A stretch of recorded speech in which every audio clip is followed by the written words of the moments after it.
Carla, thanks for the introduction. And thank you all for inviting me to this talk. It's a pleasure to talk in this kind event. And as Carla introduced, my major is speech processing. And but I have been working on dialogue robots at ATR and RIKEN over several years.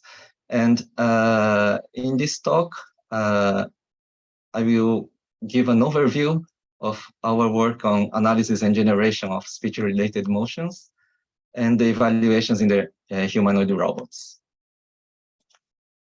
Okay. So this gives a background of the research topics that I was mostly involved in the dialogue robots. So the white blocks indicate the parts that are necessary, the minimum necessary for a dialogue system.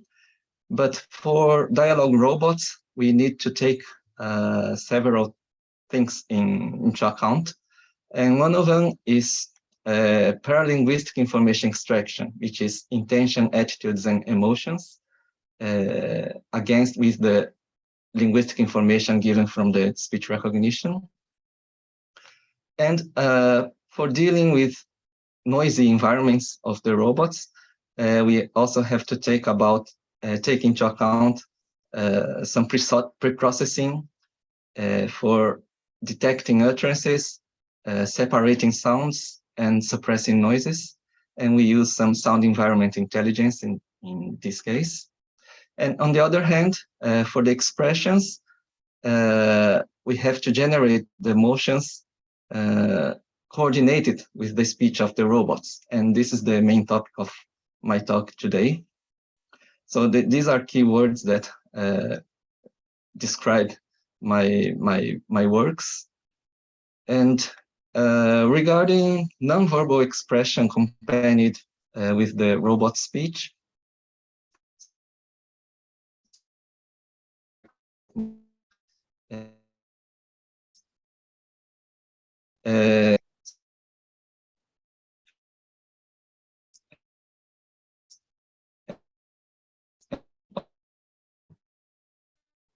and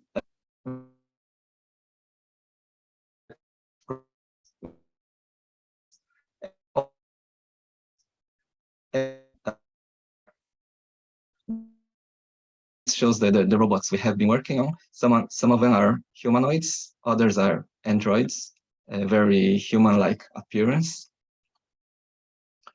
And regarding the telepresence robots, the goals are to transmit the sense of presence through remote robots and generating robot motion from the operator's voice by making use of speech processing technologies. So the motivations behind that are that the generation of natural human-like motions in the robot are necessary, matched with the operator's utterances. And natural motion is required as the robot's appearance approaches the one of a human. And a direct copy of the operator's motion may not result in natural motion. So this is because the operator and the robot are not sharing the same environment. So some motions of the operator must not be natural in the robot environment. So, and also automatic motion generation is effective to reduce the operator's load. Okay, so this shows the framework for speech-related motion generation. So on one side, we have acoustic feature extractions, so spectral, prosodic, formant extractions. And in the middle, we have intentions, emotions, which are paralinguistic information. So these include dialogue acts, laughter intervals, surprise intervals, so on. And on the other side, we have the motion generation, so which part, so the facial motion, or head or torso or lips, or hand gestures. So what are the timing to control all these modalities coordinated with the input speech? So in the case of, depending on if the robot is tele-operated or is in an autonomous mode, we have availability of text information. So in that case, we can also use it to improve generation of motion. So in our work, we usually model the relationship between acoustics and paralinguistics to the motions based on human-human dialogue interactions, and then evaluated through subjective experiments on the robots. So I'll start talking about the lip motion generation. So it is formant-based. So formants are resonances of the vocal tract. So we use the first two formants, and which are related to the vowel information. So in most of languages, it related to the vocal tract shape of the vowels. And in most of the languages, the vocal tract is also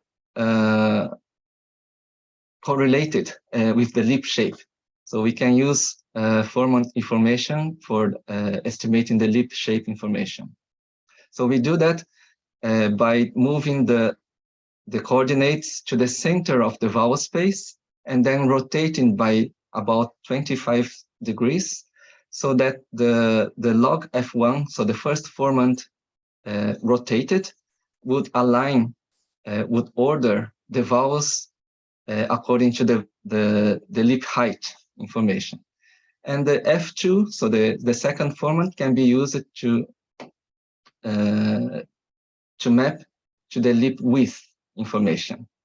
And by normalizing the speaker information, because male speech has narrower vowel space, by normalizing by the speaker, we can generate lip shapes regardless the speaker. So these are mapped to the Android actuation control, and then sent to the robots to move the shape, the lip shapes. So this one shows the jaw control of this robot called Telenoid. I'll play it. I'll tell you a joke about the doctor and the patient. A doctor says to a patient, there's good news and bad news. The good news is that the surgery to remove your leg was a success.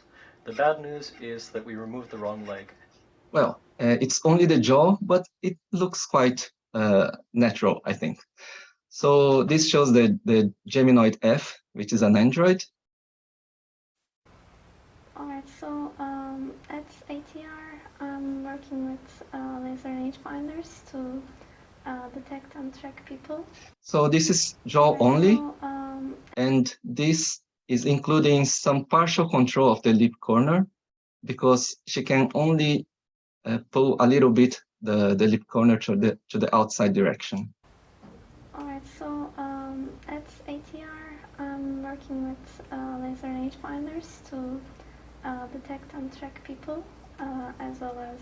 So the difference is very slight, but it's enough to judge that it's a little bit more natural than only jaw control.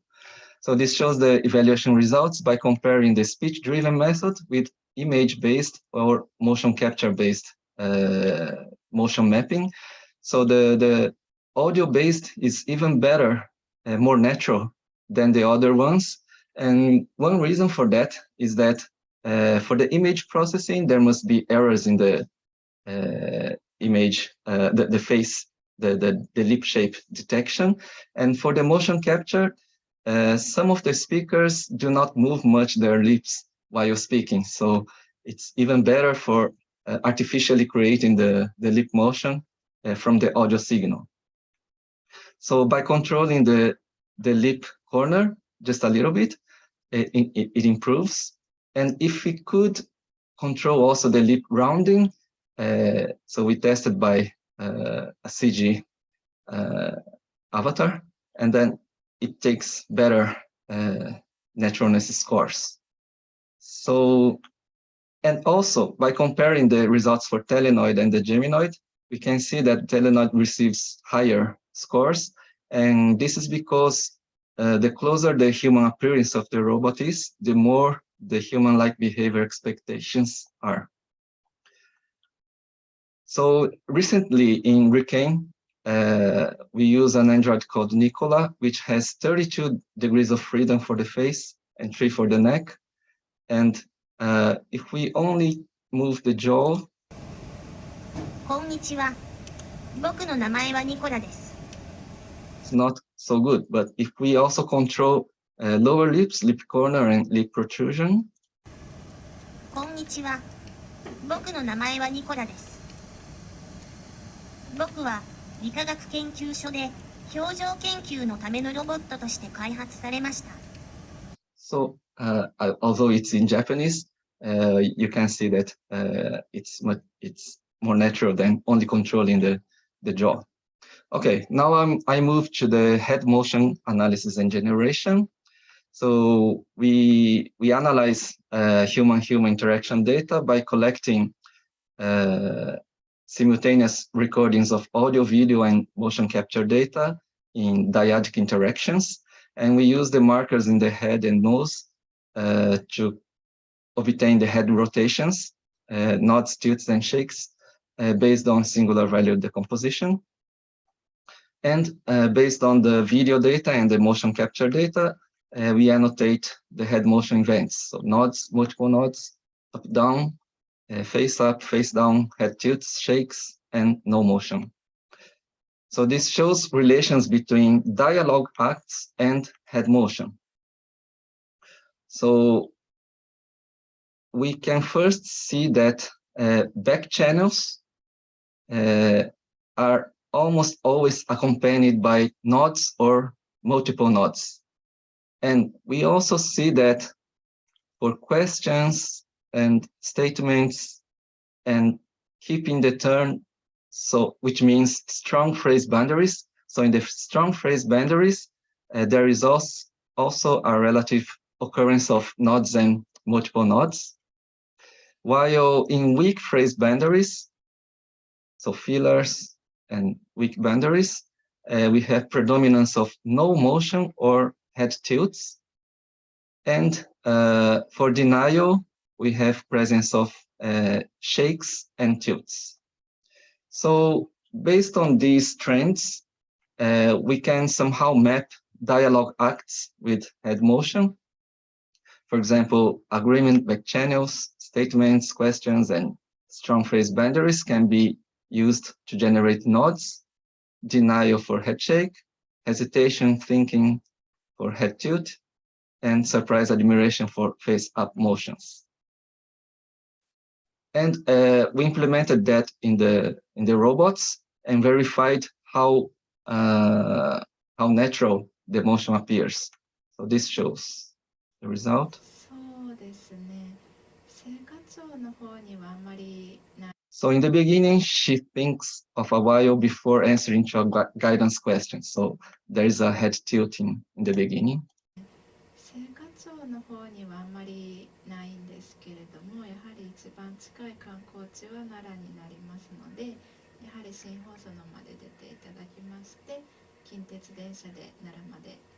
So the nods are generated in the end of strong boundaries, head tilts in thinking utterances, and gaze into the opposite direction of head tilts. And by including comparing to nod only and nod and tilt, so nod and tilt with gazing provides the best subjective scores for naturalness. And to automate the head motion generation system, we have to detect the dialogue acts. So we also made some work for detection of dialogue acts based on SVMs and DNNs. And we use the detected categories to generate the head motion. And we also use some probabilistic parameters by taking into account the node angle and the node duration. So the node parameters are sampled from these distributions based on the input prosodic features, and then finally controlled. And this improves the naturalness. Okay, so next I go to the emotional expressions, laughter and surprise. So we can see that characteristic properties of smiling facial expressions, presence of raised lip corners, raised cheek, and also the eyelids closed or narrowed. So these are common facial expressions for laughter, but we can also see that more than 90% of laughing speech events are accompanied by either a head motion or a upper body motion.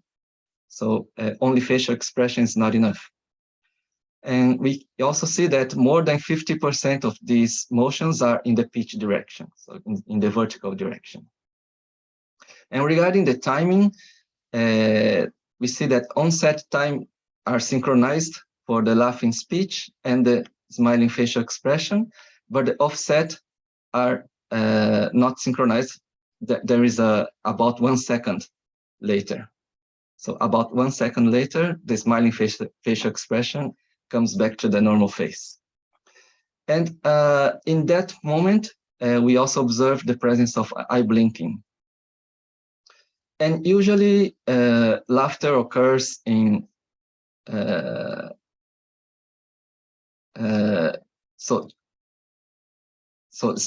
slight smiling face usually is observed around the laughter intervals. And finally, in strong laughter, we also have to move the upper body forward. So we implemented in the Android Erica by controlling the lip corner, mouth opening, eyelids, head, and torso pitch. And this shows.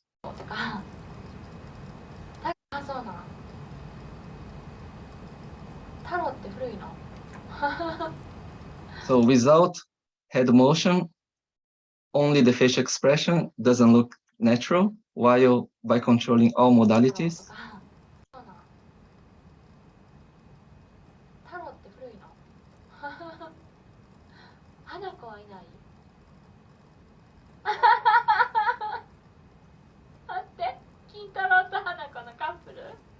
so it looks much more natural.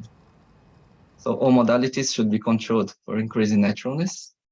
And this shows analysis of laughter functions and motions. And we can see that compared to spontaneous emotional laughter, a conscious type of laughter, so including social, bitter, or inviting, has a little bit less motion than the emotional ones.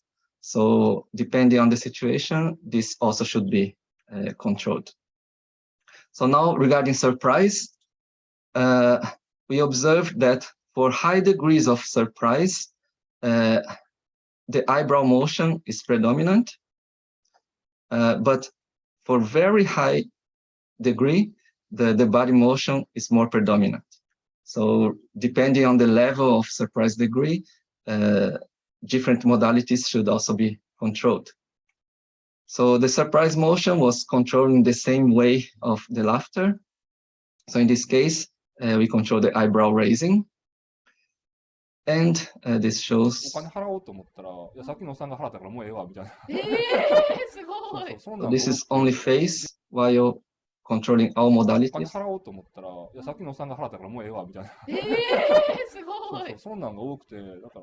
So for the same speech, the degree of the impression of the surprise can be controlled, can change depending on which modalities are expressed. Yeah. And so this shows relations between the surprise degree and surprise type and motion occurrence. So for emotional spontaneous surprise, so the motion occurrence is proportional to the surprise degree, while for social or quoting types of surprise, the motion is not necessarily accompanied. So even for high degrees of surprise. Okay, now I move to hand gestures. So for hand gesture, we use the three-party dialogue data. And for extracting the hand and arm motion, we used OpenPose and Kinect data. And we analyzed relations between dialogue acts and in the presence of gestures. So we can see that in speaking mode, so in prosodic phrases, there is, so in the middle of utterances, the occurrence rate of gestures are much higher than in question statements or in responsive utterances. So we generated motion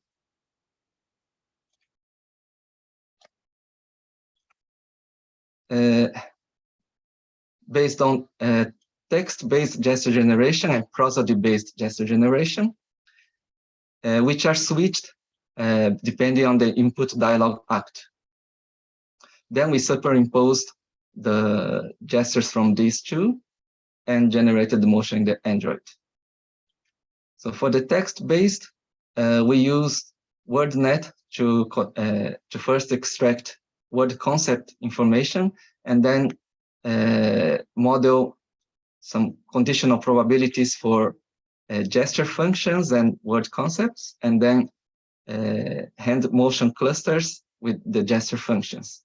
And then these are sampled for the input text and combined with the prosodic information. So for the prosodic generation, in the prosodic focus, beats are generated. So this is because prosodic peaks are usually synchronized with gesture strokes. And for the robot, we control the actuators based on inverse kinematics. And we also have to map the human arms to the robot arm by re-estimating the elbow position by setting the shoulder and wrist as target. So this is the resulted motion. でもベルさんチーム結構字でキャリアウーマンの人が言ってる感じのことを多分字で言うかも。もっともっと。自分もそういうタイプっていうか確かになんか。Okay. Well, I think it looks somehow natural, and so but all of those works were based on offline processing, and to make them online, we have to take into account, for example, interruption management and synchronization of motion and speech. And some online issues appear in this case.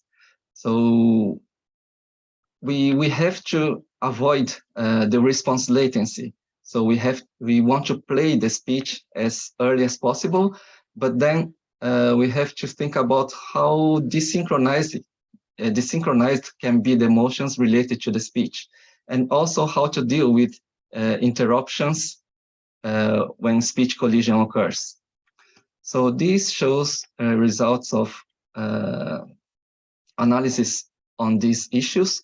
And regarding the speech gesture desynchrony, we perceived that about 200 or 300 milliseconds can be delayed. So the gesture can be delayed by this much, but by still keeping naturalness.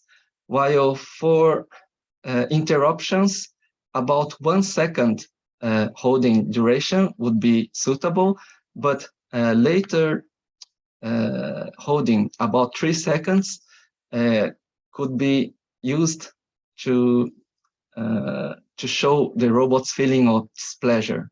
So this shows example. 私はサッカー選手のクリスティアーノ・ロナウドが好きなんです。去年のワールドカップでのスペイン戦は最高でしたね。あのフリーキック。いや、モドリッチでしょ。バロンドール取ったじゃないですか。So this one looks like more displeased for being interrupted. Okay, so regarding pointing gestures, so we analyzed pointing gestures and interpersonal relationship, and we found that palm up motions are more frequent for first meeting interlocutors and older interlocutors, while pointing with the index. So pointing someone with the index finger is in general an impolite behavior, but it often appeared in natural dialogue interactions between people with close relationship.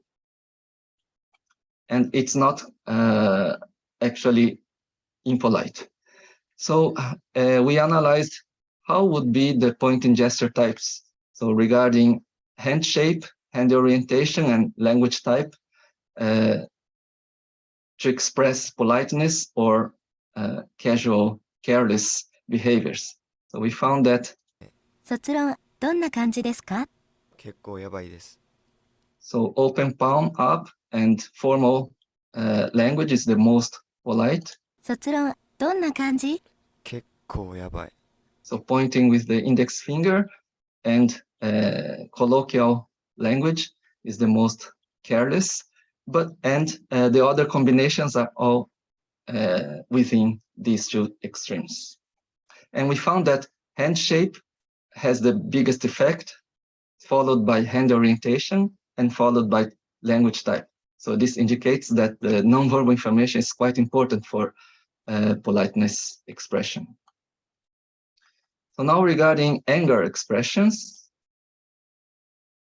I'm tired of his attitude. I'm tired of his attitude. I'm tired of his attitude. So these are 5 motion types which were more predominant during anger expressions, and we evaluated in the Android Erica, and we observed that the presence of such motions increase the degree of anger compared to not doing any gestures. And we also found some trends between the gesture types and dialogue acts. And we also made some experiments to verify how the negative expressions are effective for changing people's behaviors. So in this case, we made a scenario of an agent receiving 2 visitors in the lab.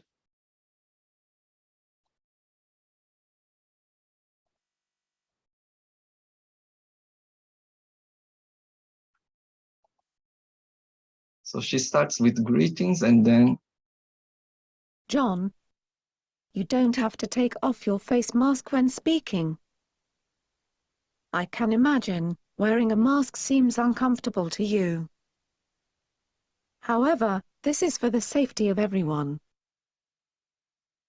So after the polite request, one of the person starts coughing. Oh, John. Are you all right? But you can't be coughing without a face mask. We all need to stay safe during this COVID-19 period. So, would you kindly put on your face mask? So should Erica behave gently like this, or... John, I have been stressing on the need to always have your face mask on. And now you are coughing without a face mask. This is quite inappropriate. You should always put on our face mask, especially when you have others around. Or anger? John, I have been stressing on the need to always have your face mask on. And now you are coughing without a face mask. This is quite inappropriate. You should always put on our face mask, especially when you have others around. So the subjective results indicate that the negative expression, displeased or angry, would be more effective for changing the behaviors. So I will finalize with some recent studies on gaze control in multi-party interactions and deep learning-based gesture generation. Just to confirm, how minutes do I still have?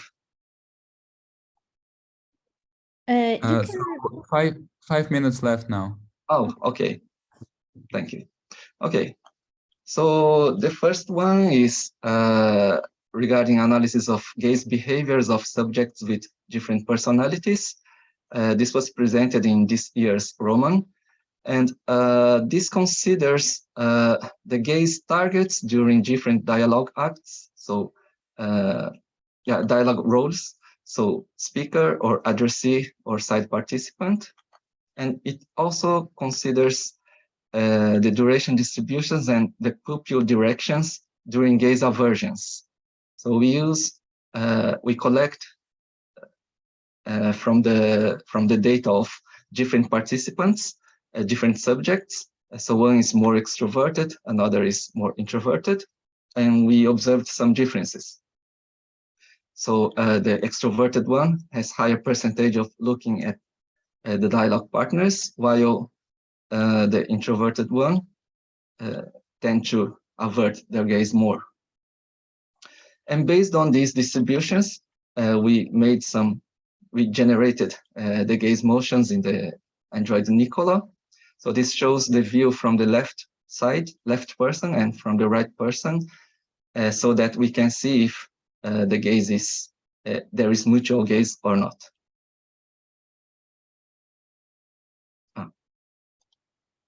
And this one is from the person A, which is extroverted. This one is from the person B, which is introverted. I'm not playing the speech because it's in Japanese, but you can perceive that this one tends to look more at the dialogue partner, while this one tends to avert more the gaze.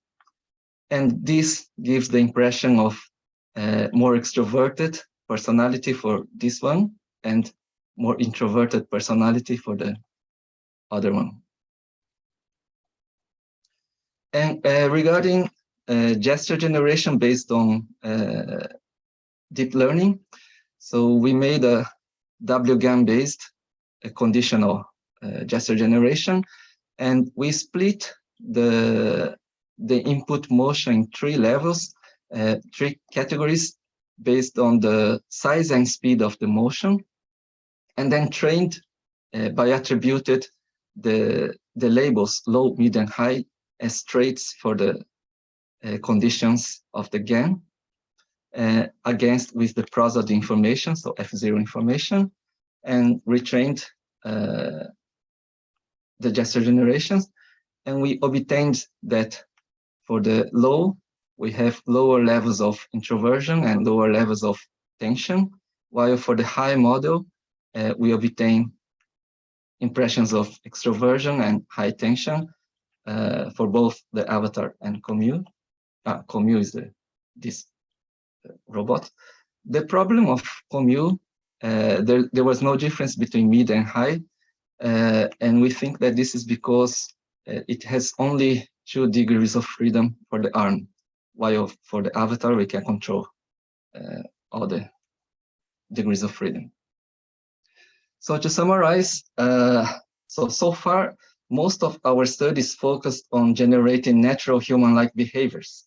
And recently, we are aiming on social expression. So by modeling personality and individuality features, by considering the interaction situation and interpersonal relationship. So this ends my talk.